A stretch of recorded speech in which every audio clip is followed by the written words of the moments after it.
Welcome to Movie Heaven, Movie Hell with myself, Simon Aitken, And I'm Keith Eyles. and we're a couple of filmmakers talking about other directors' films. Absolutely. Yes, basically we've started at A. We're going to go through to Z, and then we're going to go back to A because there are obviously so many film directors out there. So and give our humble opinions as budding filmmakers and film fans. So, Keith, do you want to let the audience at home know who we've picked for C? Yes, I mean this could have gone a few ways. A few sprang to mind, but we've actually gone with John Carpenter for this. So somebody who, from my point of view, has been somebody on my movie radar. Well, pretty much for my entire life, I have to say. So Same here. He is, in my books, the master of genre films. And I first saw his films on video, VHS. Escape from New York was the one that got my attention. That was like, oh, who is this guy? But I do remember BBC Two used to show Dark Star. They used to show that quite a bit. oh right, okay, And I remember when I was like, a kid and a teenager trying to watch that, and I was like, oh, this is awful. Yeah, I love the bit when he surfs down to the planet, but I just think this is awful. And the opening sequence with the messages back home, what on earth is this? But as I got into filmmaking and watched it as a student project, you're like, bloody hell. Even if the alien was really cheap. what a big beach ball with feet. Yeah. I'm much the same as you. I got into John Carpenter via home video and in VHS. I love these little trips down memory lane that we have actually, and I vividly remember, and a film that really grabbed me was my dad, as I said, used to rent VHS films for us to watch over holiday periods and stuff. And I remember that he let me, even though I was quite young, he let me watch Halloween, Oh wow. which is probably one of my most favorite horror films of all time, because I think I saw it at that age where it really affected me. And I remember my first watch of Halloween was actually back to back with Halloween 2, which I Oh thought was wow. incredible because I couldn't believe it that this film finished. And I was like, oh my God. And then it started exactly where it ended. I was like, wow, that's incredible. So, And BBC Two did that like a few years ago, and I remember that was the first time I watched, fully aware of watching Halloween 2. I think I had seen it before. I'd seen bits of it. But yeah, I mean, the thing you noticed was the aspect ratio. Suddenly, it went from anamorphic to widescreen, so it goes more for like film, and then it looks a bit TV. yeah. I mean, it's fair to say, obviously, Halloween 2, even though it was written and produced by Carpenter, it obviously wasn't directed by him. It was Rick Rosenfeld, wasn't it? I believe, and yeah, I mean, it wasn't. It was more of a slasher gore fest film than its predecessor, but at the same time, I thought it worked rather well, and yeah, I always really enjoyed that sort of watching them back to back and treating it as essentially one story. So I remember that, and then obviously, as you've already mentioned, I thought Escape from New York was amazing. And the fog and kind of that era for Carpenter for me was really, really great. And I mean, what an amazing filmmaker, because he came from the independent filmmaking background. Wrote, produced, and directed. He got picked up straight from film school. I mean, Dark Star was his like thesis piece. When everybody else was making like a short film, he went out and made a feature film, Absolutely. and worked his way up. So he was a writer. He wrote The Eyes of Laura Mars, and also he was making these low budget features. So after Dark Star, it was Assault on Precinct 13. which is Absolutely, which is again a great film. I yeah. mean, Well, it's like Rio Bravo brought forward, yes, and there's very much touches of like Red River and other sort of cowboy films. Actually, I have to say, in a lot of his films, you do notice this kind of like there is always the cowboy character. I think definitely in the film that I'm going to pick for my movie Heaven, there is, there's a big cowboy character in it. yeah. Well, I mean, it's fair to say that one of his, whereas we talk about our heroes, growing up, and Carpenter being sort of one of them, definitely one of his was Howard Hawks, and oh hell yes. obviously, a lot of Howard Hawks's westerns and whatever I've sort of referenced in his films in one form or another. But as well as being a talented writer and director, the other thing that totally blows me away with John Carpenter is the fact that he's also a composer.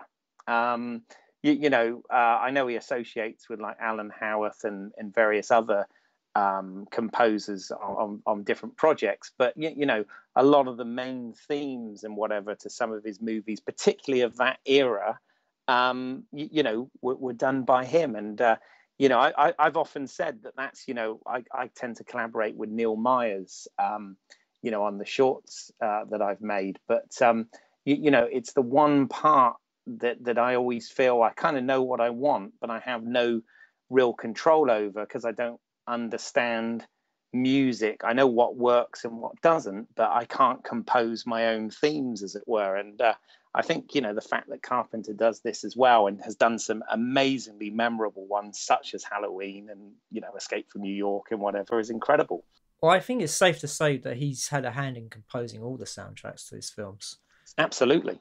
I mean, even the soundtrack to The Thing sounds like it was composed by him, even though it was Ennio Morricone. Yeah, no, he did an amazing score on that. But yeah, no, absolutely.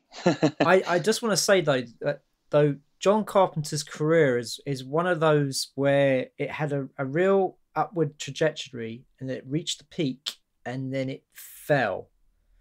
And so as he started off strong, and he just got better and better and better till he got to a pinnacle.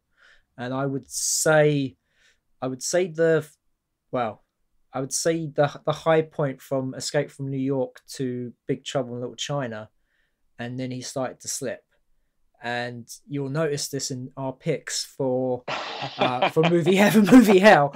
But this is very true. It's very true, because the films we've liked are from his first half of his career, and the films we hate are from his second half of the career. And it's one of those things that's always bothered me, because it wasn't like, was it that he couldn't be bothered anymore, or he'd lost that magic he had, or that the control that he used to have with these other films or the people he was working with was taken away from him. I don't know, but you could tell the quality was slipping.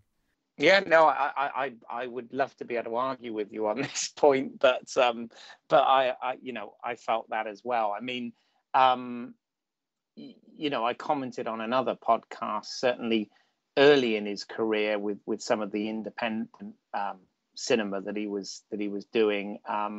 He had a lot of input and support from the late Deborah Hill, as his collaborator and producer on a number his of ex-wife. those projects. And yeah, exactly, they were in a relationship as well. Until he went off with Adrienne Barbeau or whatever, wasn't it?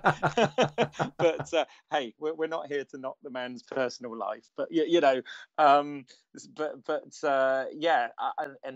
one wonders whether that had something to do with it. It's tricky. It's tricky. It's tricky. Making films is such a complex.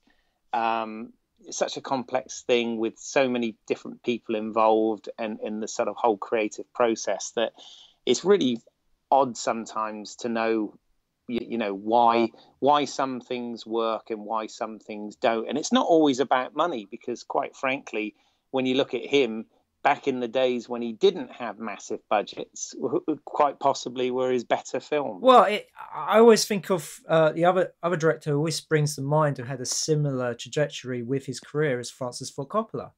Yes, absolutely. Because in his early career, he made classics. I mean, absolute full-blown classics. The Godfather, The Conversation, and Apocalypse Now. But after Apocalypse Now, never the same. He never quite made the same kind of films. No. Even Godfather Part 3 probably came the closest to what he was. There's some bits in it that are just genius.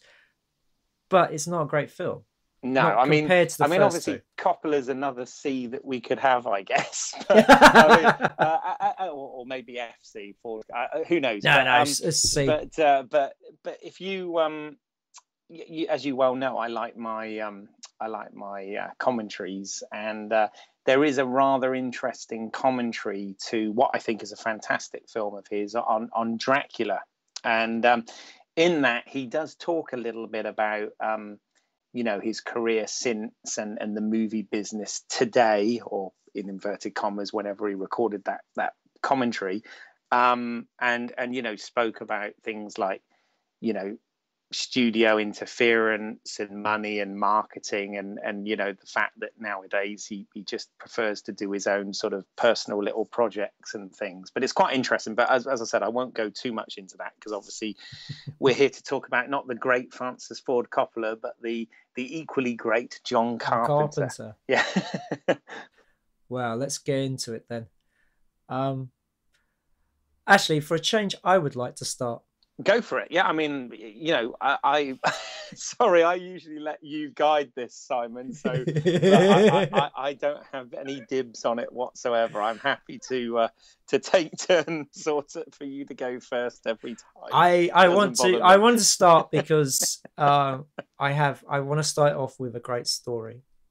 And go for it. We do like our little stories, don't yes, we do. Yeah. But let me introduce my pick by saying this. I was over in Orlando 2010 at Spooky Empire, and I was at the horror film festival there, Freak Show Horror Film Festival, and they were awarding John Carpenter the Lifetime Achievement Award. Wow. So I'd have loved to have been there. That sounds awesome. It was. So the man was there, was he? He was indeed. Hey. So I had made some friends over there, two guys from Canada, and we were sitting on the left-hand side of the room, and we decided to move over because we could get a better view of when John Carpenter comes in and of him doing his speech. Can you guess where he sat? Oh, wow. Really? He sat where we left. Oh, man. Anyway, so they show a reel of his work. And my pick got the biggest cheer. And me and my friends, we were doing the cheering. And my pick is Big Trouble in Little China. Yay. Or as John Carpenter sings it, Big Trouble in Little China. Well, I have to say, that was the first John Carpenter movie that I actually saw at the cinema, at the pictures. Oh, okay. Up until then, I'd seen them all on VHS or television broadcasts or whatever. But yeah, Big Trouble in Little China was the first one I actually went to the cinema to see, and I have to say, yes, what an enjoyable experience it was. Anyway, I'll let you continue. I'm not here to steal your thunder. Or lightning might be more appropriate. Yeah. Or rain. Yeah. Oh no, it's not rain. It's wind. Is it? Yeah, it's wind, thunder, and lightning. Indeed. It's very strange. You would think, oh, well, wind and thunder, they are two different things. But there you go. So I saw Escape from New York on VHS, and it was a rental that we kept borrowing quite a bit. We kept going down to the video shop and we would borrow it, and I just loved it. I was very much at the time into my kung fu films. I was into my Bruce Lee and Jackie Chan, And so this just seemed to be a great combination of the two. So you know, it's based on a sort of Chinese kind of way of storytelling. From what I've read about the film and the style, it's very similar to what Star Wars is to us. It is to the Oriental. I cannot remember what it's called. It's got a weird spelling, and I wouldn't be able to speak it very well, but oh really? I mean, you don't mean like the hero's journey thing or anything like well, that? it's similar, but it's an Oriental version of that. Oh right. Okay. I've got it on Blu-ray. I've got the still case version from Arrow. Oh wow. And it comes with like a little booklet, and they were talking about that style. But the thing I do love about it is that the Asian characters are up front and central, and the American characters are useless. Yeah. So you've got Kurt Russell, who's playing a, you know, John Wayne type. Yeah, Jack Burton, and he is like the loudmouth guy. He is, you know, he's the American. I mean, there is a wonderful bit in it where he goes, "Is it me, or I don't know what's going on?" You know? No, absolutely. And like when he goes to break her out, he says he has no idea and stuff, doesn't he? Yeah. He's like the stranger in his own land kind of thing. He really doesn't know what's going on, and he feels he's the hero, but actually he is the sidekick. He is the sidekick to Wong Chi, which is the character played by Dennis Dunn, who should really, you know, if it was made any other way, he would be the sidekick, and Kurt Russell would be the main hero. But it's Kurt Russell who's sort of, you know, really kind of blundering his way through it and never quite sure what's going on. He's always the last person to know, while everybody else, including Gracie Law, played by Kim Cattrall, who, oh my god, lovely. Yeah, she is back in the 80s. She was hot. She was, sorry. I've watched it again recently, and she's just like, it's just every time she's on screen, it's like, she has green eyes. Yes. There's a lot of Asian actors who are put up front and center. I mean, James Hong as David Lopan, oh, brilliant. I mean, a guy who looks like he's having so much fun playing the part. I mean, especially when he's in the old man makeup. Absolutely, yeah. There's the two versions. What is it? The old man in the chair and the 10-foot road block.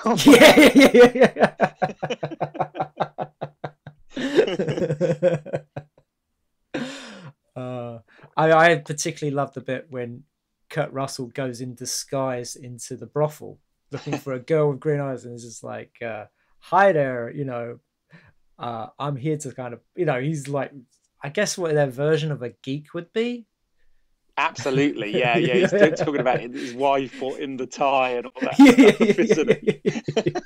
It's not a geek. He's like a boring guy who's trying to be exciting. Yeah.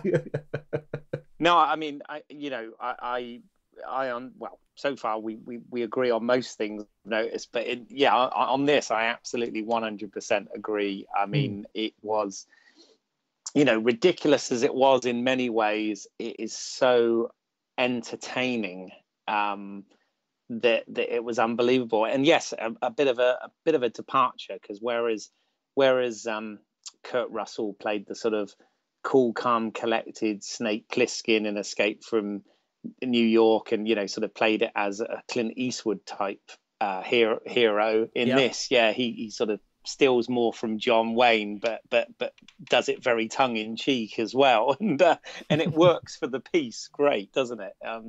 Exactly. Really, I mean, the line that springs to mind just now is, "Everybody relax, I'm here." Yeah, no, it was awesome on the one-liners. It was really, it was, really, but nicely done. It's a style where it's very fast. I mean, it's about 1 hour 40 minutes, and it does go it goes quickly. It I was going to really say, goes. is it? I thought it was longer than that, but is it only 1 hour 40? It's certainly packed with stuff. It is absolutely chock-a-blocked with it. So that's why the dialogue's very quippy and off the cuff kind of, and why they do it is like very quick. Absolutely. Yeah. I actually listened to the director's commentary, which had John Carpenter and Kurt Russell on it. Thank you very much. And it was interesting for them to talking, because John Carpenter was saying to Kurt that he was amazed how fully he took on that role, because most actors wouldn't want to play a character who clearly wasn't the hero. Right. It was clearly that he was the sidekick who thought he was the hero. And, I think he was saying a lot of actors, they wouldn't want to play it because they want to be the hero. They want to be like, like Tom Cruise is in all his films. He is the hero. He's always Tom Cruise in some disguise, unless he's doing serious drama. But he is the hero. He's the guy who leads it. He's the guy who affects everything. While Jack Burton is just there, bumbling along. I mean, it's great that he is the one who kills Lo Pan. But as he says, it's all in the reflexes. I mean, literally he throws the knife at the guy and he misses. Yeah. He absolutely misses. I mean, it doesn't even get close. It's not like Lo Pan deflected it. He missed. And Lo Pan picks it up and he goes, nice knife, throws it at him, and he just catches it and throws it back. Reflex. There's no thought into it. He's not had any kind of effect. He is along for the ride. He is the sidekick, but yet he is so entertaining. Yeah. I mean, the bit when they're escaping and the other guy is fighting them. Sorry, I said his name earlier, now I've forgotten. Wong Chi is attacking the other guys. Yeah. He's there trying to, pull out a knife to help him, and he throws the knife to the side. I mean, when they get into the big fight, everybody's getting their yell bit, and he fires the gun in the air, and of course all the rubble hits him on the head. He's knocked out. In fact, that's one of the first things.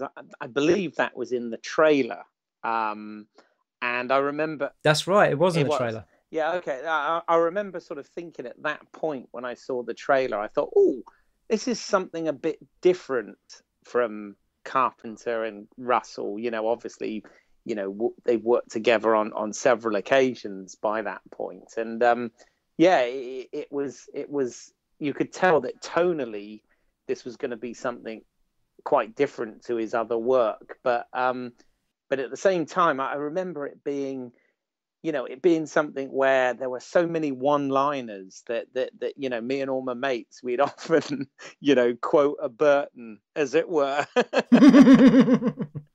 Oh, yeah. When that guy's got you up against the barroom wall and he goes, have you paid your dues? Yes, sir. The check is in the mail. Brilliant. And yeah. I mean, a fabulously made film, that one as well. I mean, it looks amazing. I mean, yes, it does. Yeah, I believe it costs more to make than The Thing. Quite. Yeah, I mean, I'd imagine this was later. I know. That one was produced by Larry J. Franco, who was actually, Carpenter had first worked with him on The Thing, I think, as a production manager. Okay. And interestingly, though, this Big Trouble wasn't written by Carpenter, right? No, it was written by the same guy who did Buckaroo Banzai. Oh, right. Okay. Yeah. Oh, that kind of figures. Yeah.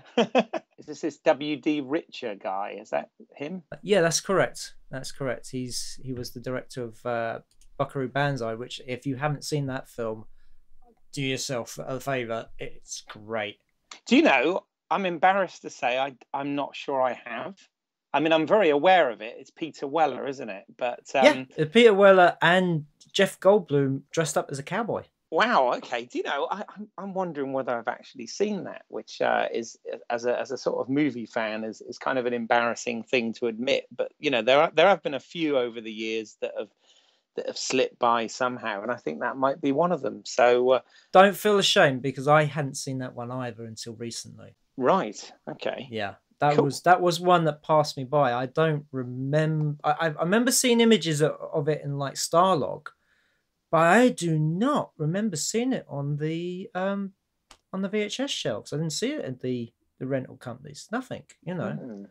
Okay. So yeah, but it's a great film to find. I'm not sure if it's on Netflix anymore. It was, Right. but I'm sure it's able to be found on some streaming service. Yeah, or no doubt. In fact, I believe there's quite a nice Blu-ray or DVD edition of that kicking around as well. I'm sure I've seen it In the States. Thought, yeah, in the States, not over here. Right. But did you know that Big Trouble in Little China was originally written as a Western? No, I didn't. Okay. So instead of his truck being stolen, it was his horse. Right. Okay. Kind of makes sense. But yeah. But I don't know whose decision it was to bring it into the modern day. It might have been John Carpenter's. It might have been one of the producers. But yeah, it was going to be a Western. Wow. So that's hence why you've got a cowboy in the lead. Yeah, no, absolutely. And the other thing I remember particularly about the film, you know, and obviously, you know, I saw it at the time, and I've seen it many times on you know, video and stuff, and subsequently I've got the, you know, special edition DVD. I haven't actually got that on Blu-ray, but you said there's a good version of it on Blu-ray. Yeah. Yeah, so get the Arrow version. Beautiful. Okay, Arrow it's Films a version. really nice transfer they've done. Okay, but one of the things I also remember about that film was it had some really, really good visual effects by Richard Edlund. Yeah, and still stands up. Yeah, it still works, stands up. Okay, yeah. cool. I think I only saw one wire. Wow. Okay, is that when the dudes take off? No. No. They actually did that by trampoline. Right. It's very interesting listening to the director's commentary about how they did those flying scenes.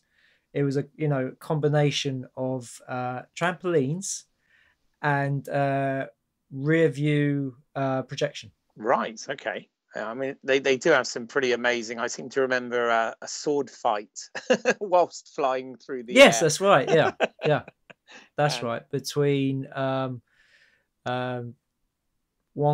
Oh, Wonky. Oh well. You know. If you're ever in Chinatown, check out this wonderful service at Wonky's.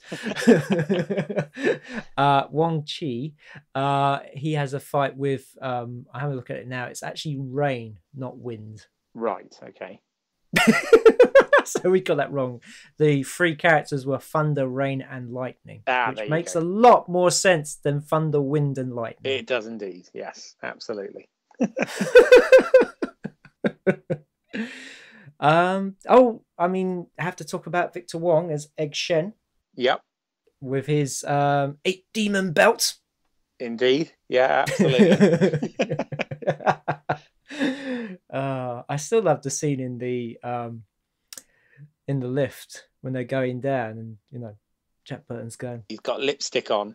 No. That's when he's coming up. That's even great. Right. That's even better. That was like a because Kim Cattrall kissed him and there was makeup on his face. It wasn't in the script. They decided to keep it on, just as this great joke. It was. Yeah, it was brilliantly funny. Who's Jack Burton? I'm Jack Burton. He's still trying to be cool with makeup on his face. I'm sure he's not aware of it because Kim Cattrall has to wipe it off him. Yeah. But no, Victor Wong as Egg Shen's great, and he brought him back such great use in Prince of Darkness. Yes, which was another good Carpenter film. Yeah. Absolutely. Oh, how scared the shit out of me when I was a kid.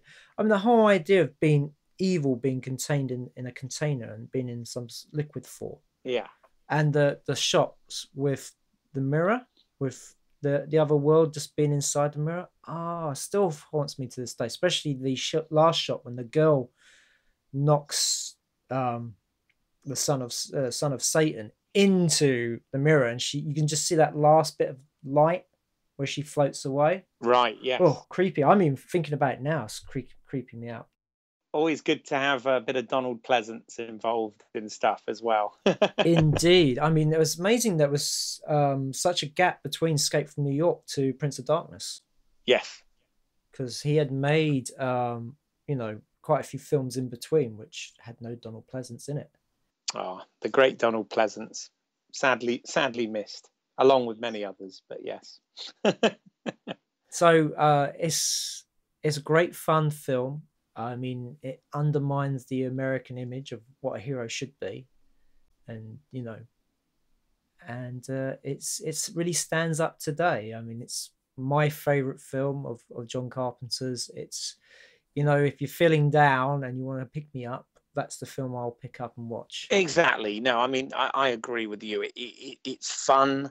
It doesn't take itself too seriously, but at the same time, it's absolutely packed with action from start to finish. And yeah, I mean, it's one of those films. There are a few of these that if I'm flicking through TV channels and it happens to be on, even though I've seen it dozens of times and own it on DVD and all this sort of thing, I usually stop and watch it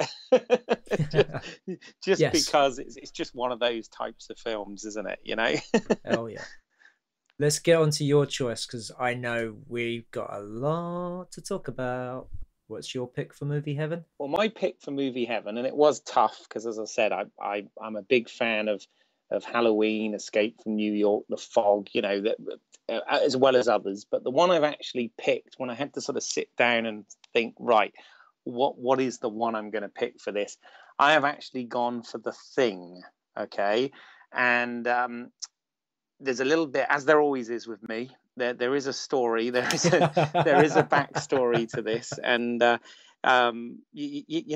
it's amazing doing these. I realize, how films really influenced and inspired my growing up and my childhood very much. What I remember with this was,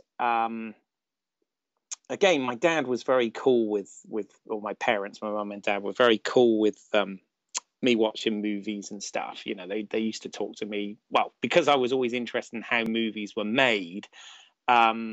They didn't really need to do that whole, it's only make believe if it's a bit scary and all this, because I kind of knew that better than anyone, sort of thing. And I remember that BBC Two, back whenever this was, and I don't know, this was obviously sometime post 1982 when The Thing was made, so it was probably several years later. It's probably around 85 or something, I don't know, maybe later.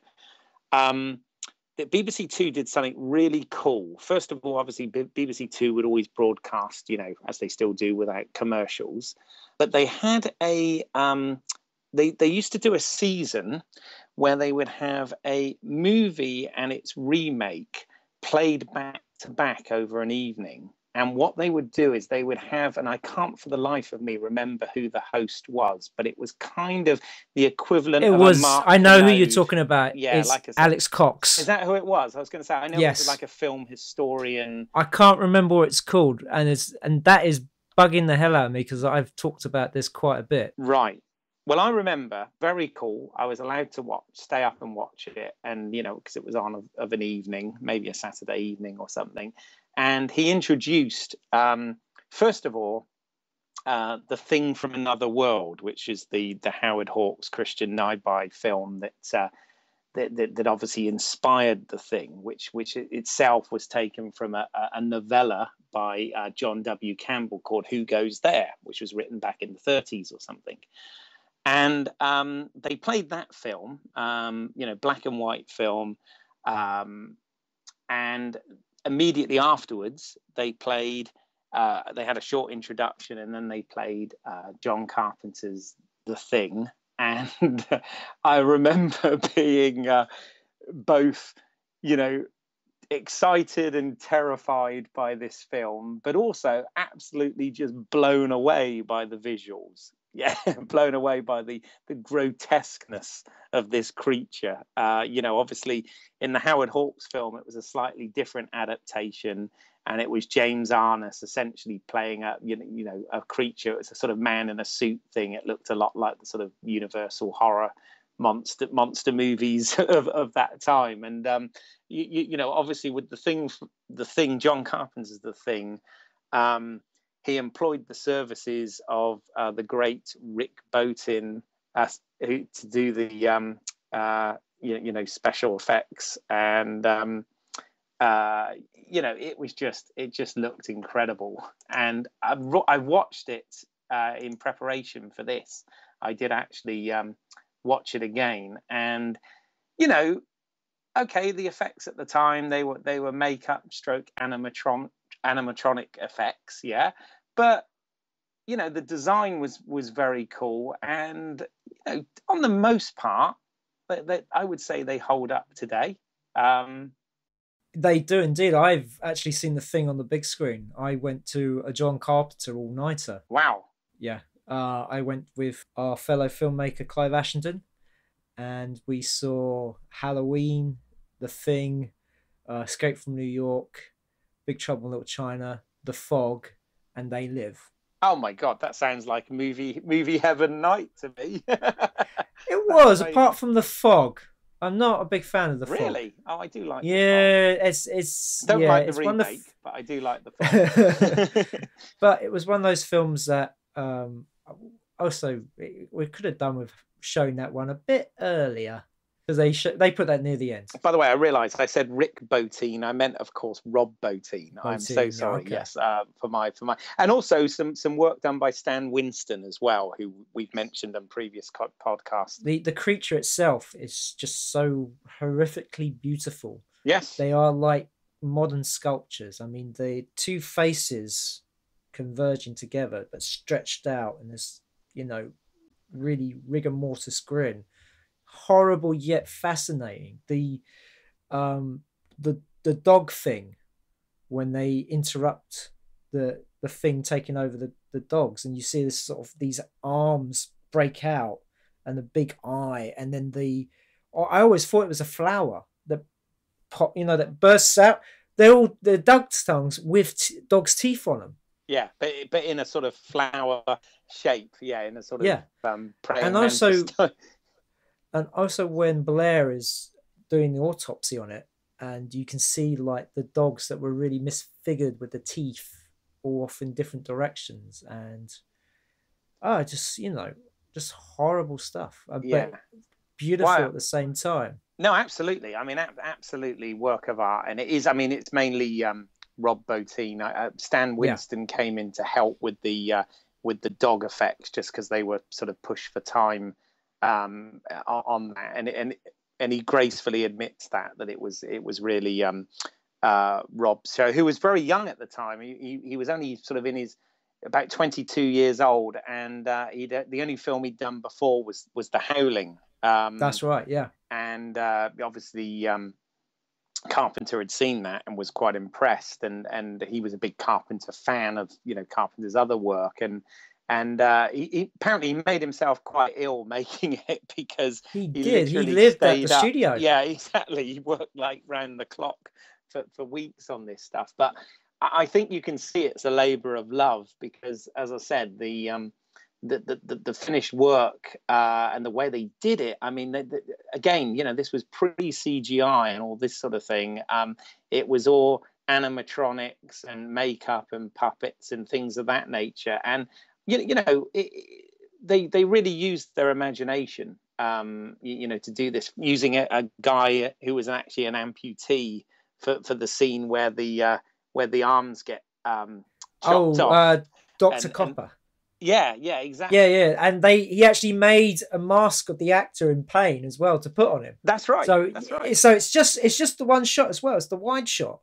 So because then it cuts to a close up of the actual actor screaming with. Of course, you can't see his arms because it's a close-up. Yeah, and it's just so well. Now, this is the thing about The Thing, was that John Carpenter had a break in between filming this. What was the one before it? It's Escape from New York, isn't it? Yes, it was. I believe. Course, yeah. He had a year's build-up to filming The Thing. Yes. And so he could plan it out really well. Yeah, and you can see that. He said it's the most prep he's ever had. Yeah. This is also, in Carpenter's own opinion, the best film he's ever made. And that's true. It is a classic. Yeah. It's an absolute classic. And the thing about it is that when you watch it, it doesn't spoon feed you stuff. So we now know who were the Thing and who wasn't the Thing. But the first time I watched it, did you think that I'm trying to think of Clark, the dog handler? Yes. Yes. Did you think he would have been taken over by the Thing? Because I surely did. Yeah. I surely did. I could not guess who was the Thing and who wasn't. No, I mean, the reason the film works so well is because, apart from, obviously, we wax lyrical here about the amazing animatronic effects and things that they had. But also, I mean, in terms of direction and writing and things of that nature, the sense of paranoia that was built during it was really well done. And as you've already credited, like Morricone's music,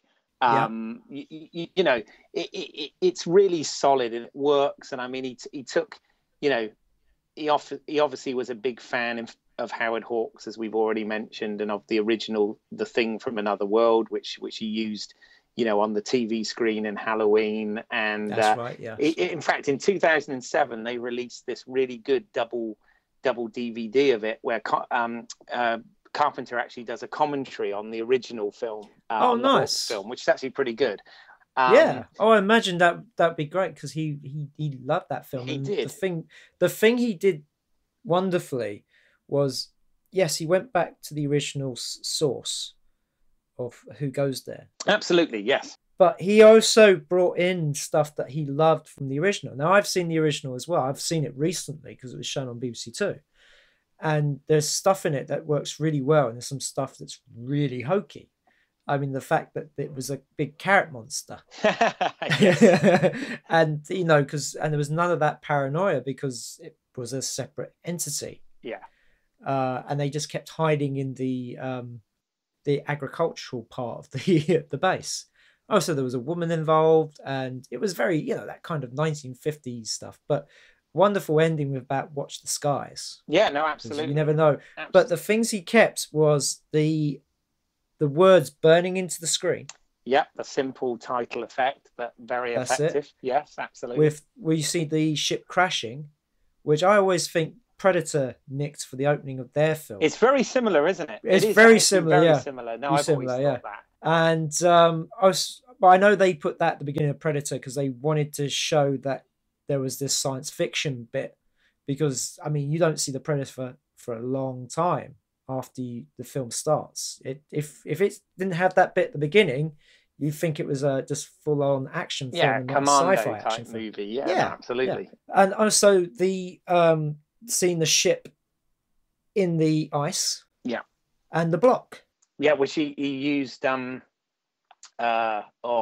guy's awful that I can't remember his name, but he used the matte artist who did all of the Hitchcock films. Whitlock. That's it. Yes. Whitlock. Yes, Whitlock. Yeah. Whitlock. For that, which again, basically he had the prep time. He surrounded himself with the good people. This was his first sort of, if you like, bigger studio movie out of everything he'd done up to that time. Great sense of paranoia. It works. And as I said, I watched it literally a few days ago, about a week ago or whatever, in prep for this. And, it's one of those films, again, that I can watch over and over and over and really enjoy. The only bit that, because obviously all the effects work and the stunt work, people on fire with flamethrowers and all this, all absolutely wonderfully done. The only thing that always cracks me up is the bit when the guy's set on fire and he bursts through the wall, and you can clearly see it's a stunt man. And you think, this is supposed to be no. That's the thing that doesn't get me. It's the fact that it's a really poorly made monster mask, and it's clearly a stunt man.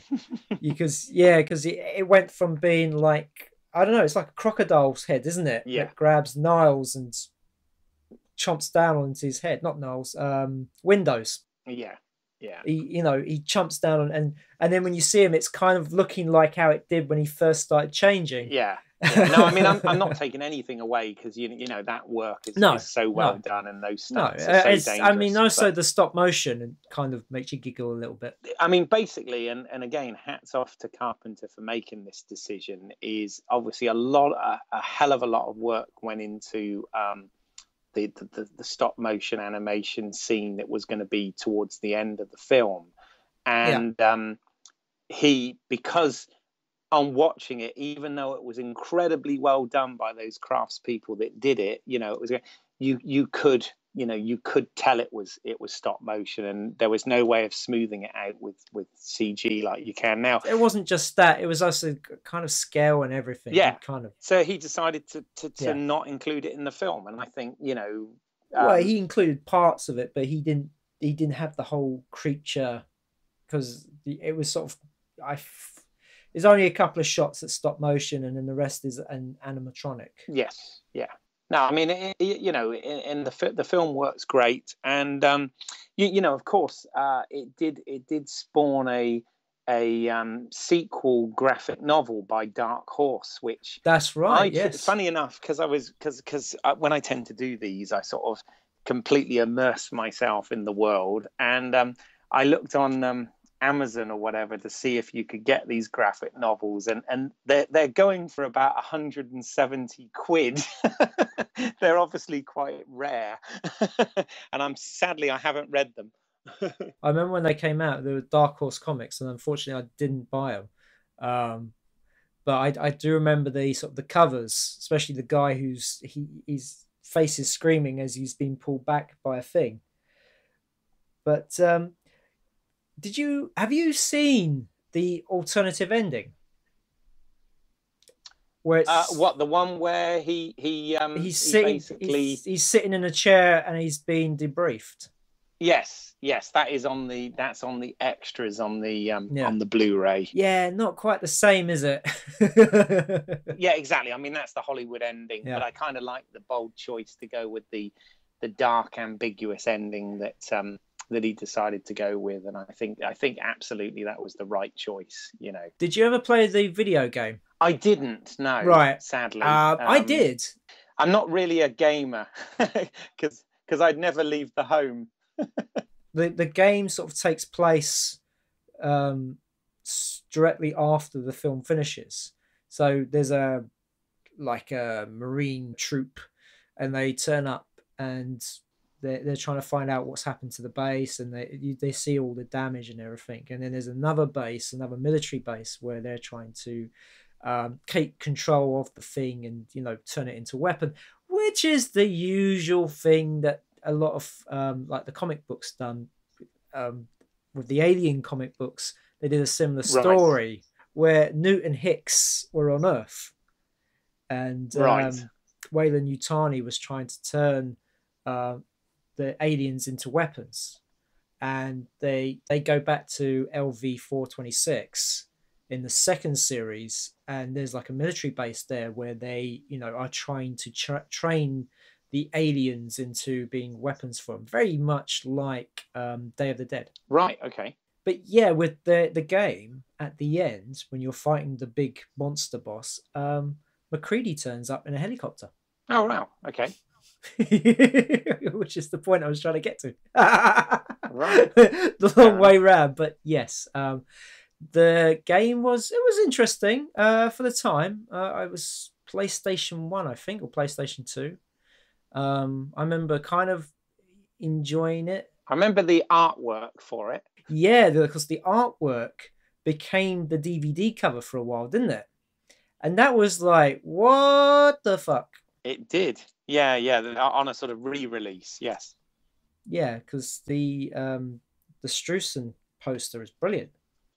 Yes, no, absolutely. You can't beat that one. The Drew Streusen poster is absolutely amazing, and it is just a silhouette of a guy with light coming out of his face. Yeah, wonderfully ambiguous, but at the same time, a really memorable image, which is exactly what a poster should do. Intrigue and stick in the mind. I wanted to talk about the structure of it, because Yes, go for the it. structure of the story is really well done. Because what it is everything, it's very logically done. So the dog enters the base, and they don't know about the thing. They go and investigate the Norwegian camp, and they find all the damage that's been done, and they find what was left of the block of ice. Then they go back and they discover by accident the thing trying to take over the animals. So then they investigate, and they find out more about what this entity is. And then as they start to, when they takes over, I think it's Bennings, the guy who gets shot. Mm-hmm. Remember when they're clearing out one of the storerooms, and he gets taken over, and you see him sort of, they start realizing that maybe one or two of them may be the thing already. That's when they try and do the blood test, and that's when it gets thwarted by the thing. Well, it's like you said as well about the very clever foreshadowing, which was a misdirection, where you know the guy that looks after the dogs. You have that wonderful shot of the dog going all around the camp and ending up going to his room, and there's the shadow. It's not his room. It's not his room. Now, no, it's not. Going the back, guy. It's Palmer's room. Yeah. Yeah, is it Palmer? Hold on, I forget their names actually. No, Norris. Palmer's the one who he turns into the thing when they're strapped to the chair. That's right. Palmer's the one that's slightly, he's mad to start with. Yeah. If anything, he's like the Murdoch character from the A-Team. He is just a bit, isn't he?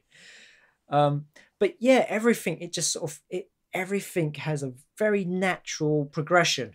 David Clennon, the actor, David Clennon's character, absolutely. But it's Norris, the guy who has the heart attack, whose chest bursts open. Because there's such a perfect copy. So and then when Norris attacks, if the thing attacks them when they're trying to resuscitate him, and you see the head pull off, then McCready then realizes that the thing is all one entity, and that's where he comes up with the blood test.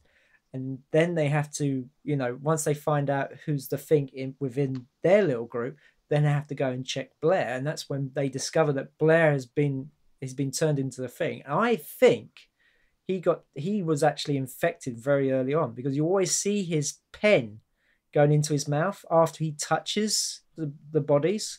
Yes. So I think he got slowly taken over. One of the things they do really well, I mean, in terms of film making and whatever, the bit where the blood tests, the paranoia and tension that's created in that scene, is really, really well done. Yeah. I mean, really, really good. I mean, that scene starts off with him killing Clark.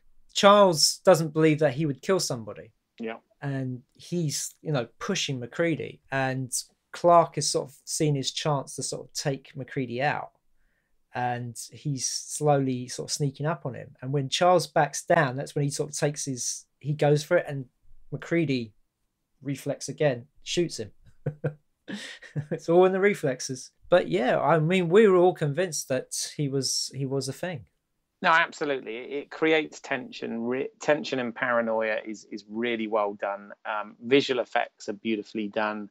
It's well acted.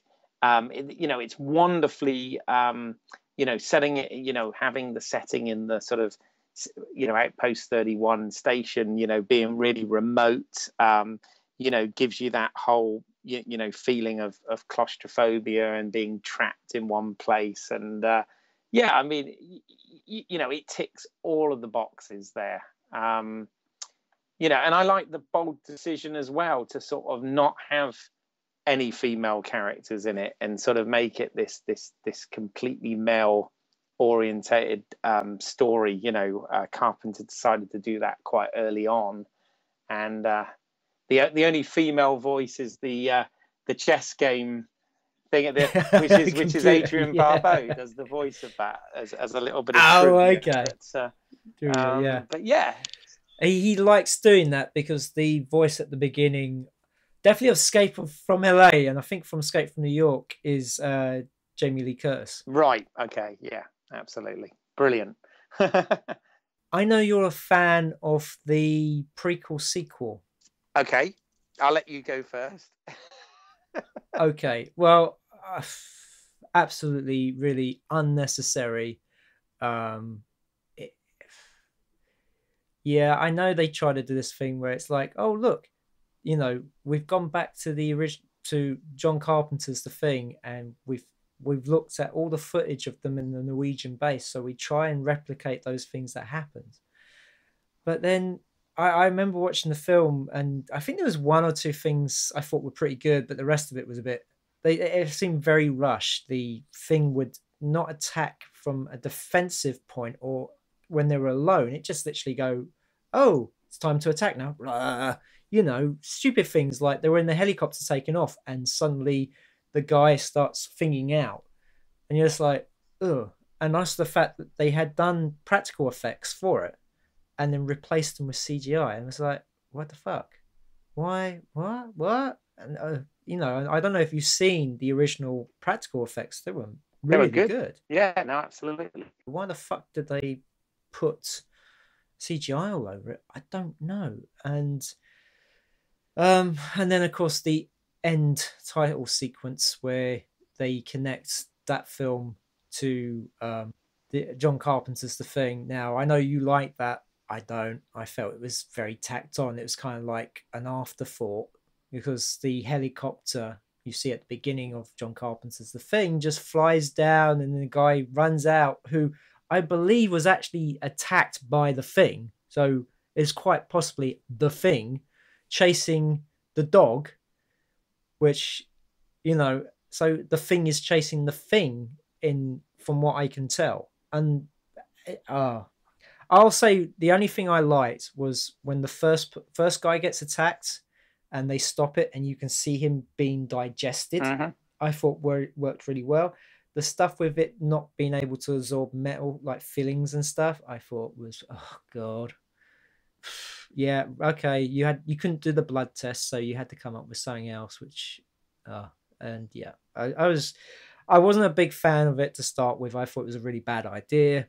And yeah, I've coming out of watching that film, and I've seen it twice now, and each time I just leaves a bad taste in my Fair mouth, enough. man. I mean, as I said, we always agree on most things, but this is one area where I do have to disagree with you a little. However, I know where you're coming from. I mean, the big obviously they did for anyone who's listening to this who doesn't know what the hell we're talking about, they basically did in 2011 they did a prequel film to The Thing. Now this had been in development hell for some time. Originally, the great Ronald D. Moore of Battlestar Galactica fame was attached to this and had done a script and whatever, which he departed the project and it later got rejected and whatever. And I think some of that may have gone into his TV show Helix, which is also set in a remote Arctic station and stuff. But the big problem with this film is, and by no way does it even come anywhere close to the greatness of John Carpenter's The Thing. Okay, because the big problem with this film is what they've decided to do is tell us the backstory, the Norwegian story. And the trouble with it is straight away, that pretty much everybody's going to die, before the film even starts. That where it's going. So obviously, in terms of suspense and drama and whatever, it's a bit flat because you kind of know this already. Okay, what I do like about it though, and what I will sort of defend it on, is in terms of the production and the filmmakers. They were very respectful to Carpenter's film, and there are many references, to kind of tie it in with the film. The Two-Face, where the Two-Face creature comes from. The ice axe in the wall of the Norwegian camp. All of that stuff. They've been very good at doing all of that, but essentially the film is kind of a remake. You know, the same sort of thing happens, and like you said, they did do some very good animatronic work, because what I did is I watched this and then John Carpenter's thing back to back. So I watched this as a prequel, and as soon as the credits come on, I'm very sad. I need to get a life, I know, but I'm very sad. And then I put John Carpenter's thing in and carry on, right? And you know, in terms of, you know, the things I like that they've done about it, as Cameron did with Aliens, they've done with this, in the fact that the continuity is spot on. You know, it's set in 1982. They haven't tried to do, you know, they haven't tried to mess with the timeline and do a sort of, you know, contemporized prequel or anything stupid like that. So, you know, it fits in. They've done something different in the fact that they've got a female hero in this, played by Mary Elizabeth Winstead, who does a kind of, she's doing a sort of Ellen Ripley type female hero. And they go into a little bit more of the backstory about the ship, and you know, how they got the creature, how the creature got out of the block of ice, and you know, a little bit more. The only problem with it is kind of in the last act, it sort of turns into X-Files Fight the Future. It does. And they go into the ship, and you know, I kind of obviously prefer the mystery of that rather than kind of trying to give us all the answers and reveal it. And apparently they had originally shown the pilot, okay, and right, you know, the pilot that had that was, you know, piloting the ship, that obviously had the thing on board, and they decided to do away with it, so they end up replacing it with this kind of Tetris-like graphic thing, which doesn't really particularly work. So yes, I've got issues with it, but overall, I don't hate it. Another issue I have is the fact that the Norwegians blew up the spaceship.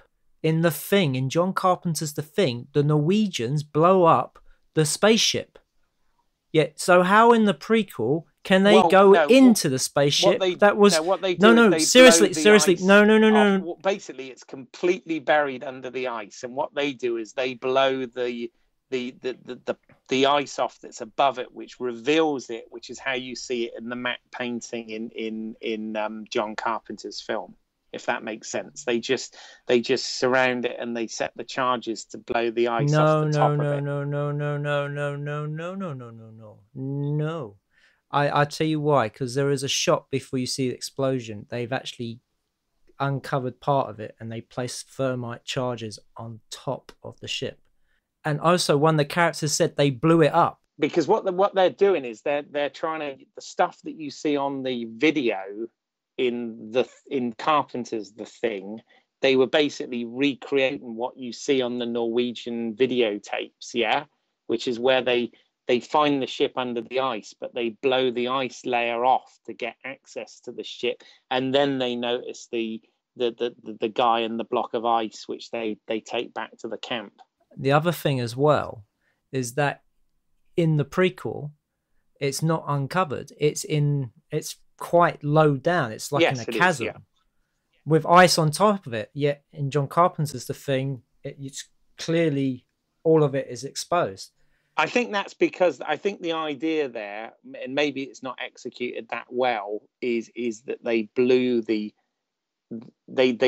ice off to get it to what you see in John Carpenter's Thing, where you do see it revealed. I think that's what they're going for. No. You know, I'm not saying, even though I'm sort of defending it, I am not saying that it's anywhere near the John Carpenter's film. All I'm saying is I find it an okay companion piece to his film. You know me, I'm a great stickler with continuity stuff, and you know, they've been quite respectful and haven't changed, you know, too much with this. So you know, it is what it is. But definitely, I agree with you. Adding the CGI is a kind of a shame, because that's one of the things that does make it look different. to what we saw in what comes afterwards. I did like the little tie-in at the end with the playing the Morricone music and having the helicopter, which they've got the same helicopter and all the same stuff. So I mean they've done that quite well. But again, we know where it's going. So yeah, that bit really felt tacked on. It did feel like, oh shit, we're supposed to connect these two films. We've got to do it. Yeah. Because again, it had no rhyme or reason for that helicopter turning up just as that dog's escaping.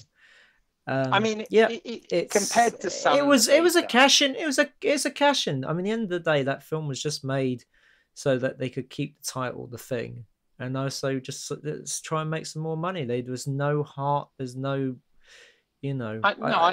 I wouldn't say that. I wouldn't say the director wasn't trying to make a good film, but it just felt there was too much studio interference, and it was just made for the wrong reasons. And calling it The Thing only caused confusion, to be honest, because it's exactly the same title, and it's like, people weren't sure if it was a remake or what. And I mean, it is a definite prequel, set several days before the events of Carpenter's film. But anyway, we're here to talk about Carpenter, so I don't want to linger too much on this one. All I can say is I hear what you're saying. I don't hate it, but at the same time, you can. It's an unnecessary film. If I wanted to be cruel about it, yeah. I mean, it's. I know every time I hear that they're remaking Escape from New York, it always kind of. Well, they've done that once already. It was called Escape from LA, and like you said, and they had the real Snake Plissken, and it still didn't work. Yeah.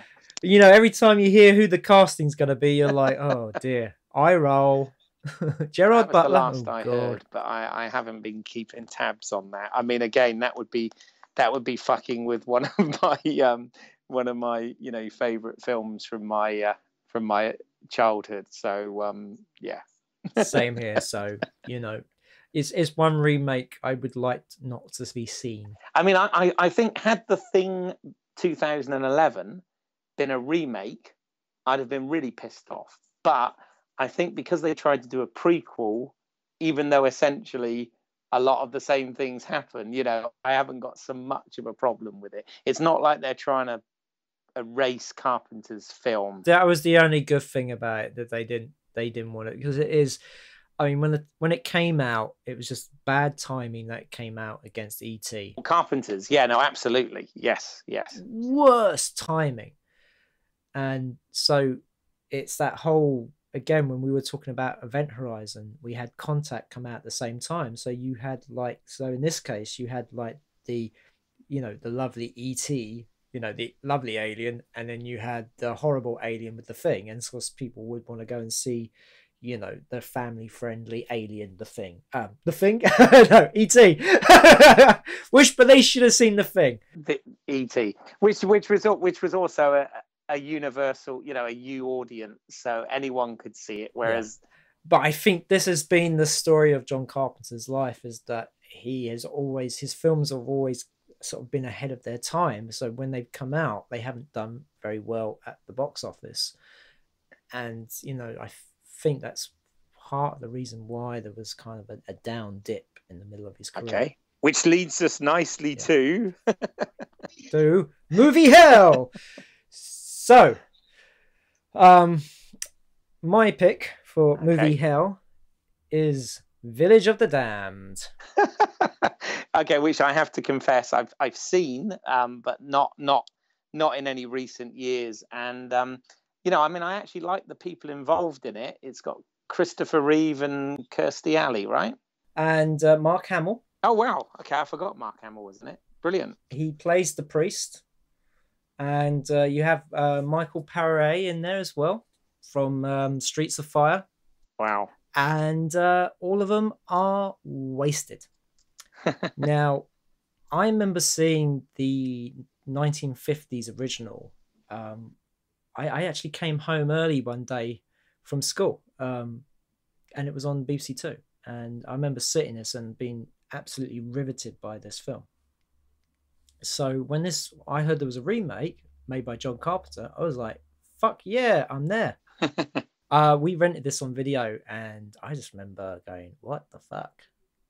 You know, I hadn't watched it for quite a long time, and so I went back and watched it, and it's a mess of a film. It's one of those films where it's trying to explain too much, Oh, and really? it's just not. In some ways, I actually laughed at it. You laugh, Because Simon. I find that hard to believe. I'm kidding. I think it shouldn't have been hilarious, but the bit when Christopher Reeve's wife is killed by one of the children, who's only a toddler, was hilarious. Where she doesn't get killed, she puts her hand into boiling water, into like a pot of boiling water, because the child seems to be unhappy with its food. It was just hilarious. And when Christopher Reeve comes in and grabs her arm, she plows it back in, and it's just like, yeah, because it's based on a story called The Midwich Cuckoos By John Wyndham, yeah? Okay. Yeah, and so they've actually set it in Midwich, USA. Right. And the whole bit where the town are all knocked out, and you can see it from outside, because the police and all the people have turned up quickly, because they think it might be some sort of chemical attack. And you see this copper with a line on him, he walks over this white line they've painted, because it's obviously there's an area that's affected and there's an area that isn't. And you see him take a couple of steps and he just collapses, and they drag him back and he sort of wakes up. So they can tell there's this whole area. It happens though, I think in the original film, that effect lasted longer in movie time than it did in this film. In the film, it was like, I believe it was like 6 hours, because when they all collapse, it's 10 o'clock. You see a clock says 10 o'clock, and then next thing you know, it's 4 o'clock. And they have it happens mostly at a barbecue, and you see all the main characters there, and they all faint. And there's this wonderful bit where you see a guy fall on the barbecue, and then so when they all wake up, he's extra crispy. Okay. Absolutely extra crispy. And then of course they find out that every woman in the town is pregnant. It's this weird thing where, because Kirstie Alley's this character, she's working for the government. She knows more than she's letting on.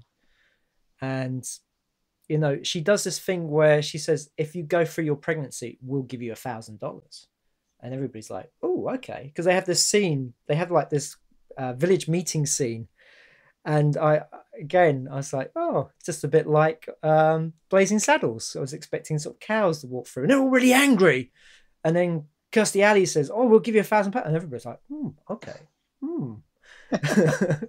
And also the spoiler, the aliens, because this is the thing with the original film, you didn't know what the effect is, but in this film they tried to explain it, did they? Yeah, that was the problem. They were trying to explain the mystery, and one of the all the parents or the mothers have this dream of them loving their child, and it's all sort of blue and glowing and very sort of, I'm being abducted but I'm pregnant kind of thing. Right.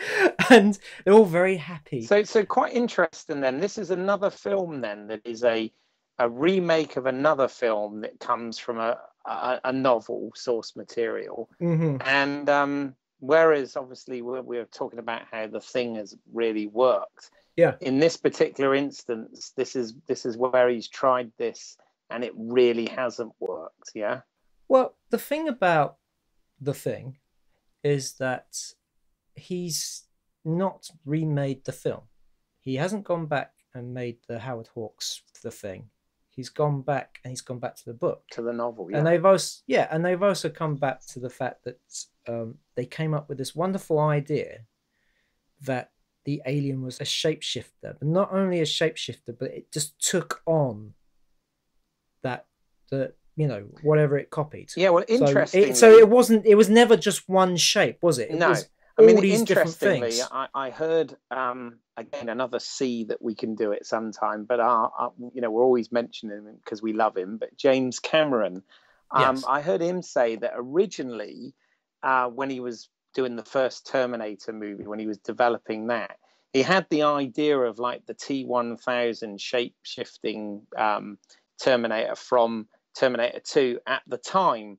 But, you know, A, the technology wasn't there, but B, the other thing, because they'd kind of already done this in The Thing, he sort of Yeah. shied away from that and went for the more sort of traditional cyborg, you know, robot under skin thing that we end up with in that film. But then saying that, I remember his artwork, the one because Terminator came from the fact that he had a fevered dream while making Piranha 2.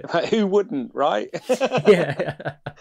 And it was always the endoskeleton coming out the fire. Exactly. I mean, where did you hear that? Well, I saw it in an interview, and you're absolutely right. The endoskeleton was always going to be there. You know, that was always the thing. But I think the idea was that the what ended up being the Kyle Reese character, okay, was much as in the second film was going to be, okay, you know, a sort of polymeric alloy or whatever he was calling it. You never know with these stories how much of them are sort of wives' tales and how much of them are true. Yeah. And I think as a caveat to any listeners, you know, we always say that, you know, we're not experts, we're not the authority on this. We're just giving sort of our opinion and things we've learned over the years. Yeah, we're fans. We're fans, exactly. And we're geeks. Talking about and you know, we're just talking about the things we like. Yeah, but it was just very. It was very close to the original film, right? And it wasn't. I don't think it went back to the source material. I don't even. You know, I don't even. I have to say, I don't. Annoyingly, I don't even remember the original film, so I need to maybe do a double bill sometime and compare and contrast. I don't know. Well, if you want to do that, if you want to put yourself through that misery, then go ahead. Well, you know, I put myself through worse. Because one of the problems is that one of the children we are supposed to feel sorry for, he is starting to have feelings, and this is the one that belongs to the actress from Crocodile Dundee. Oh, Linda Kowalski, is it? Yes, that's right. She, her son, his partner is missing, so he doesn't have that connection. He is the outcast within that group. He never kills anybody. He's always looking on. He's never sort of part of it, or he's always the one that's being shouted at by the leader of the group, which is Christopher Reeve's daughter. And so you have this thing where, you know, you have this. You're feeling sorry for one of them, which you never had with the other story. It was always they were like outsiders, you know, with the blonde hair and also the glowing eyes. In this film, we have glowing eyes, and oh boy, do they glow! They glow different colors. They start off with green, and then they go to red, and then they go to bright white. So they have the same ending as the original films, where Christopher Reeve's character is the teacher, and he's blocking them, because he's got a bomb in a suitcase, in a satchel, sorry, and he's sacrificing himself to kill these creatures, even though there's an airstrike planned to destroy the town anyway, because throughout the world there have been these colonies popping up where, you know, that it got so bad where these, you know, the children were turning against all the sort of different villages, towns, wherever they were, that, you know, whoever Kirstie Alley was working for or their government would destroy that town just to destroy them. And the same was going to happen, but you don't see it. It's, you know, it's kind of talked about, but, you know, you never see it. It's not like the end of Resident Evil Apocalypse where you see the city destroyed after Umbrella bombs the city. It's nothing like that, but it's the same kind of, you think the same thing's going to happen. It really just doesn't work. It's just the actors are really wasted. I mean, you got Mark Hamill in there, who was really terrific in Body Bags, which is the film he did, which John Carpenter did with Toby Hooper before this. Mark Hamill was in the story about the baseball player who loses his eye, and it's replaced with the eye from a killer. Right. And it starts taking him over. Brilliant performance, you know. Yet in in this just totally wasted. Yeah, no, Mark Hamill's great. I mean, I was delighted this week to see him crop up in The Flash as the trickster character. Oh, brilliant. And I was Brilliant. just like, I mean, you know, he was doing it with an absolute slab of ham, but it was brilliant. You could tell he had such Well, he fun did doing in it. the original TV series. That's I right. mean, his episodes were the best. Warner Brothers, they did the pilot for The Flash as like a standalone video, and then they did Mark Hamill's appearances as one set, was on one tape. Mm-hmm. Yeah, no, I remember that. I never actually saw them, but I remember them being in the video store. No, it was fun. He was the highlight of that show. Yeah. And so it's great to see him in the new Flash. And also the actor who plays the Flash's father in the new show is Barry Allen. Yeah. The guy who was, John Wesley Shipp, I think the actor's name is, and he played, the original Barry Allen, and now is playing Henry Allen. God, what a nerd I am. Sorry. Back to children. Village of the Damned, though. I'm assuming, looking at the dates of this, that this was literally the last film that Christopher Reeve did before his horrible accident. Yes. Is that true? Yeah. Okay. That's true. Yeah. It's not a film to go out on. Right. It's probably a bit better than Superman 4: Quest for Peace. Well, yeah, there you go. There's a whole nother story there, but yes, no, I hear you. Yeah.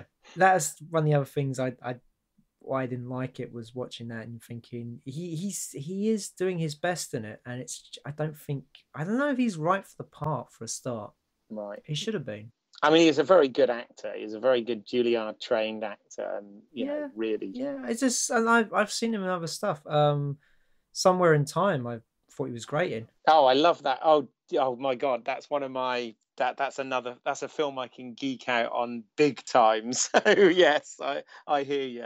It's great. I saw it recently again, and it's just it's a wonderful film. John Barry's wonderful score as well on that. Amazing. And so it's just a shame to sort of see him go out with a film like of this low caliber, and I'm afraid it is very low caliber. Oh dear. It's a real shame. I don't know if John Carpenter was not bothered. I don't know if he was doing it for the money, or that he had a lot of problems with the studio, because it was awful. It is interesting. Again, the very point you brought up at the beginning about how he did sort of reach this peak fairly early in his career, and then everything did kind of just not be as good moving forward. And I mean, he pretty much stuck with the same genre or the same few genres all the way across, and collaborated with a lot of the same people in some cases. So it's interesting, isn't it? It really is weird. It's interesting. Well, for a thing, I don't think he ever found as good a leading man as he did with Kurt Russell. No, actually, which is quite a nice dovetail actually into what I'm going to talk about as my movie hell. which go on, let's do it. Let's get through this one. Okay. I'm 2001's John Carpenter's Ghosts of Mars. Okay, I couldn't remember it at all. I had seen it. I remember not being impressed when I saw it originally, which I think was at the cinema. So I managed to get it at good old CEX exchange for like 50 pence for the DVD with all the extra features and all that. And I'm glad, to be fair, that I didn't pay more than 50 pence for it, because me, I'm fairly, in fact, I often get told off that I'm not critical enough about films. I always cut people too much slack and all this sort of thing. Really? And some people say who says that? Oh, I used to get, particularly when I was at film school, I used to get criticised for liking everything. Yeah. I mean, I didn't go to film school, but I think if you didn't like Fellini, you would get criticised, from what I hear. Well, yeah, sometimes. I mean, there's always the snobbery thing, but you know, as I said, that's the thing we do with this podcast as well. Is we're not here, much as we have appreciation for those sort of films, because cinema wouldn't be what it is without them. But at the same time, we're talking about genre films and things that we love, you know, growing up and whatever. But Indeed. but this, okay, John Carpenter's Ghost of Mars. Give a little bit of sort of backstory to it first of all, and watching it, you know, sort of made sense when I saw this. Originally, this was supposed to be another Snake Plissken film called Escape from Mars. Okay, that was what it was originally developed as.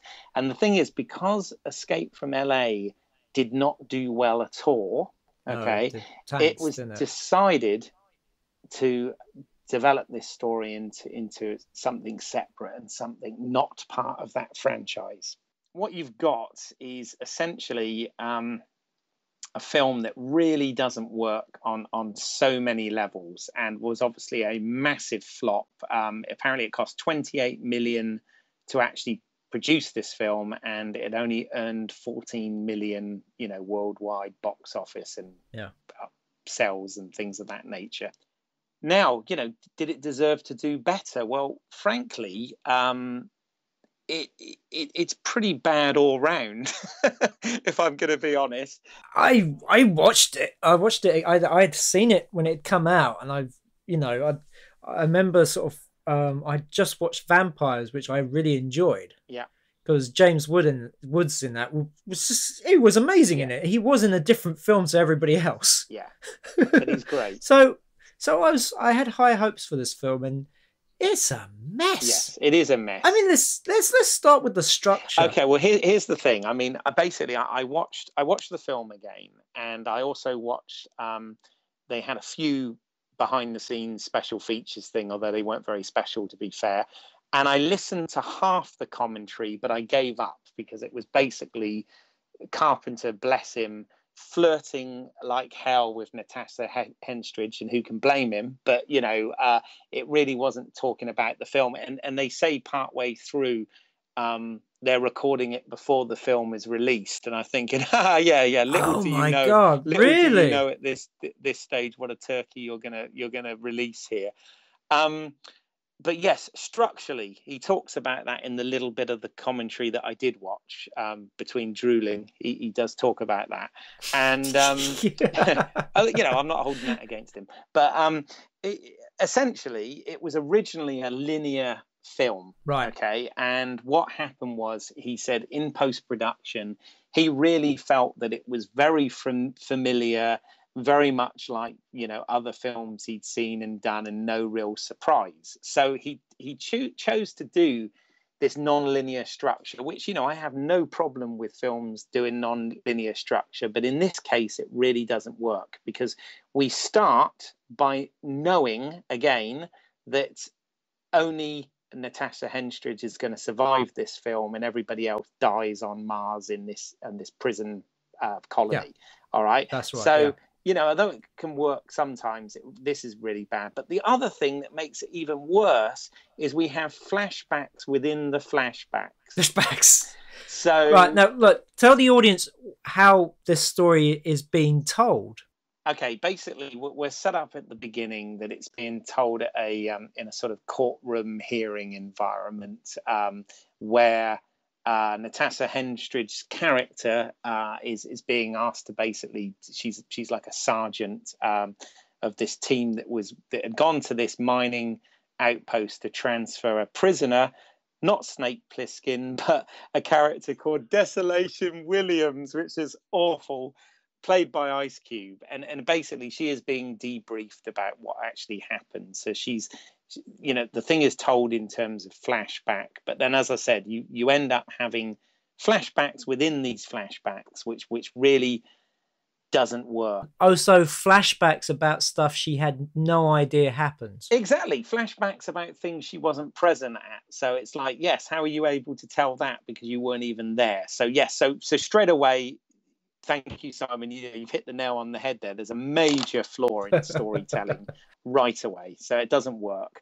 The other thing is, and you know, again, I don't want to, I know that films are hard to make, and there are hundreds of technicians and craft people involved in these things doing, you know, their best job, you know, that they can. But I was shocked to learn that, like, Greg Nicotero, who's big now with The Walking Dead, you know, and the makeup and whatever, was involved in this, and you know, there's some good people involved in it, but it just none of it gels. I mean, there's not a solid performance in there. You've got Ice Cube, Natasha Henstridge, Jason Statham, you know, Pam Grier, Clea DuVall and Joanna Cassidy. They try their best, but essentially they're just there to be decapitated in the story. You know, there's not much going on for them. Ice Cube is clearly trying to do this Snake Plissken thing, and it's not working at all. And what actually made me laugh, this really made me laugh in terms of wardrobe, whereas Snake Plissken always wore the sort of white tiger striped urban camo pants, right? Desolation Williams is wearing exactly the same thing, only they're red because he's on Mars. I didn't even notice that, no, to tell the truth. I think I was too busy looking at the black leather jacket. Yeah, no, I mean, it's all of it. I mean, you know, Statham, this is quite a fairly early role for him. This is pre-shaved head, by the way. So we're talking vastly receding hairline Statham. But, you know, he is awful in this, as is Ice Cube. Natasha Henstridge obviously looks good, and you just think, when's she going to get a kit off, which she doesn't.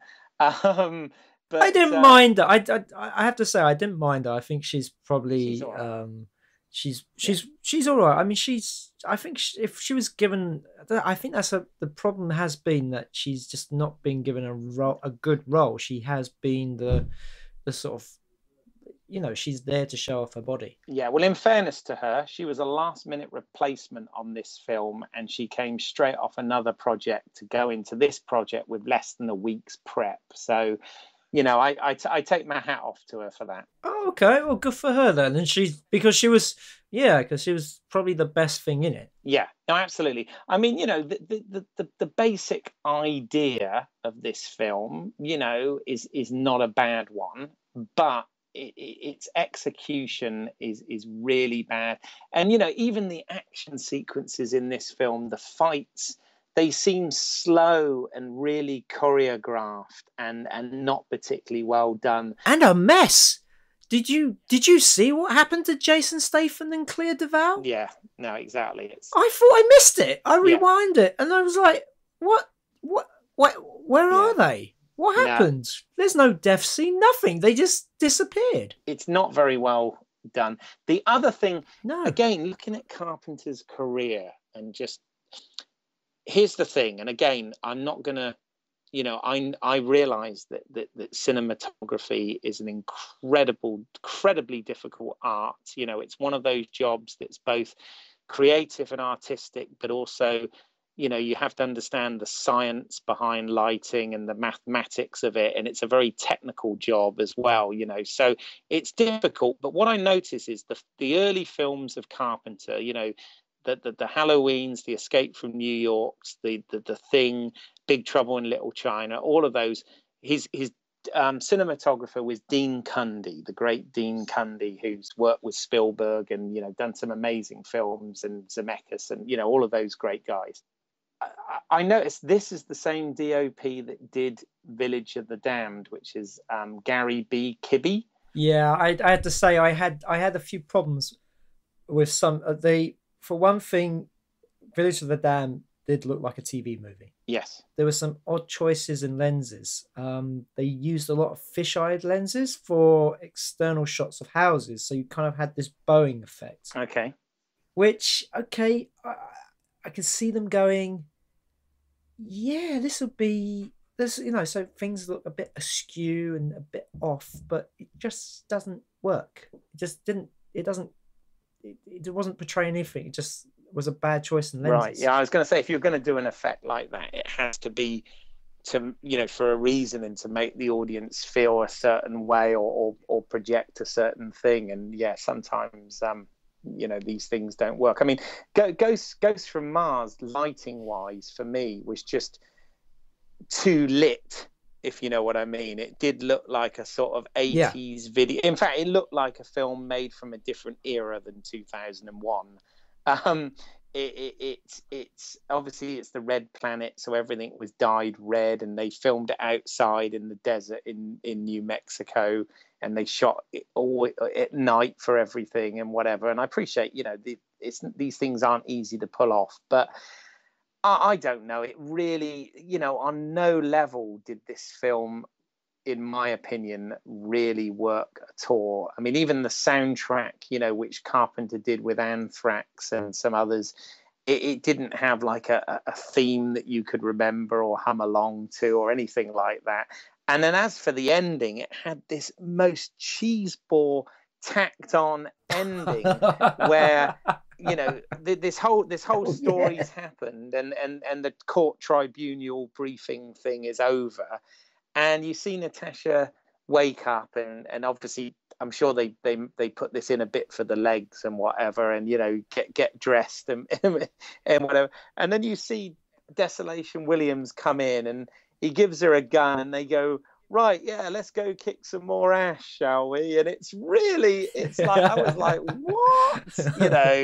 So this is definitely, for me, this was definitely Carpenter's low point. And interestingly, I read an interview since, and this was the film that he said that he felt burnt out on and made him not make another movie for 9 years. So quite interesting that.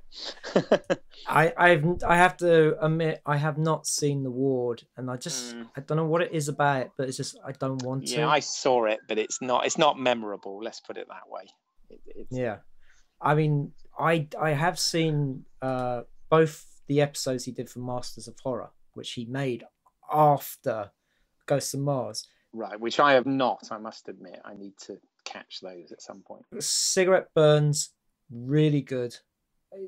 A real return to form. Pro-life, no, that was just bad. So you kind of got like both kinds of Carpenter. You got good Carpenter, bad Carpenter.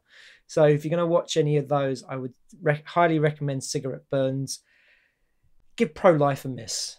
You're not going to miss anything. It was a great idea, but I think just not executed very well. And I might watch The Ward at some point, just out of curiosity. Well, it's the same with this. I mean, the concept of this about, essentially spirits being released from a sealed temple on Mars, that basically take over the people in the mining community and sort of turn them into sort of vampire killer type, zombie type things. Well, they're not vampire. Yeah, they're sort of more zombies. They're kind of. I mean, there's a Natasha Henstridge. She gets taken over, isn't she? And the drugs she's been taking have been help her fight off the evil spirits, which again is a bit weak. But yeah, you see what these ghosts actually look like, and so what they're trying to do is turn themselves through mutilation back into what they look like as aliens, because the main guy looks like the head alien when you see this flashback, which looks like a member of Kiss. yeah, it does indeed. You ready to rock? Yeah, exactly. I mean, it's really hard because I was, when I was watching it, I was trying to look at something in it to say something good about, because as I said, there are some good people involved in this, actors and filmmaker people, crew and whatever, but it's really hard to find out anything good about this. Like you said, if I had to say something, it would be probably Natasha. It was a flop, and it kind of deserved to be, really. It's no better than a sort of TV or straight to DVD, sci-fi movie. Well, it felt like a homage to a John Carpenter film. Yes. Yeah, exactly. It did. It felt like Assault Precinct 13 on Mars. With as you say, a touch of Escape from New York. But I thought the script they wanted to do following Escape from New York, from Escape from LA, was Escape from Earth, which, funnily enough, was very similar to Fortress 2 and Oh, that Guy Pearce. Oh, Lockdown. Okay, well, I mean, I'm looking here on. I'm just while we were talking about this, I just got it up here on Wikipedia, and I know obviously you can't believe everything you read on Wikipedia, but it basically says here that the script originally started off as a potential Snake Plissken sequel entitled "Escape from Mars." The story would have been largely much the same. However, after Escape from LA failed to make much money at the box office, the studio did not wish to make another Plissken movie.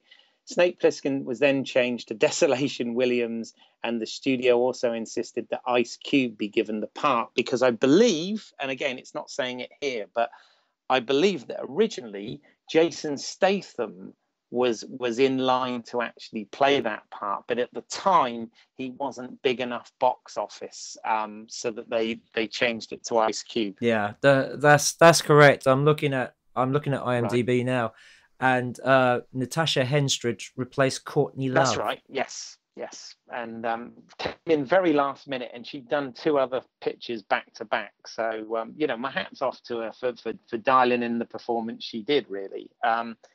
And you know, this is quite a physical film, but you know, the action, the stunts, the cinematography, the score, the acting, none of it was really up to par at all. And if John Carpenter said that he was burnt out, I think it shows in this film.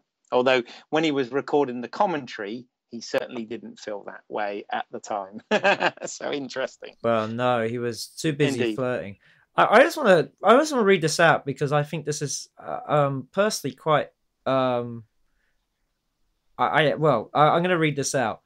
In a 2006 interview, Ice Cube nominated this as the worst movie he had appeared in, calling it unwatchable in many ways.